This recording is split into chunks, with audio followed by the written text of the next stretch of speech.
Акцискиот план за малцинствата, кој неодамна беше вратен од Софија на доработка и предизвика нови превирања меѓу Македонија и Бугарија, е во стадиум на прибирање на сите конструктивни забелешки, а потоа, заедно со патоказите за владење на правото и реформи на јавната администрација, ќе се предадат во Брисел, посочува заменик министерот за надворешни работи и надворешна трговија Зоран Димитровски, кој потенцираше дека акцискиот план е изготвен по насоки на европски експерти. Ги правиме напорите навистина да ги во акцискиот план да бидат внесени сите забелешки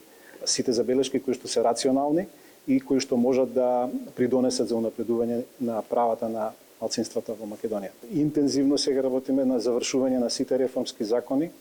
во овој грейс период кој што го имаме од 6 месеци да ги завршиме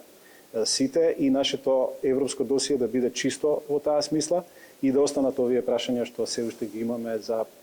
како пречка за почеток на нашите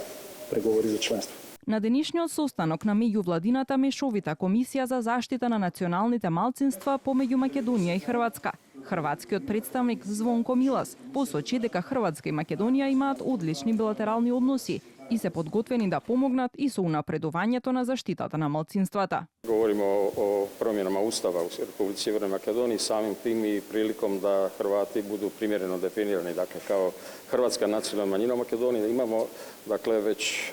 nekoliko godina rekao bih uvjeravanja najviših makedonskih dužnosnika, nemamo razloga dakle da ne vjerujemo u to. O tome su razgovarali i predsjednici naših vlada, o tome razgovara i naši diplomatski dakle naša diplomacija. Димитровски се заблагодари на својот хрватски колега за досегашниот третман на македонското малцинство во Хрватска, но немаше конкретни податоци колку македонци живеат во оваа земја. Според него, резидентното население е околу 4000 македонци, но со сезонските работници и студентите, оваа бројка, како што вели тој, достигнува и неколку десетици илјади.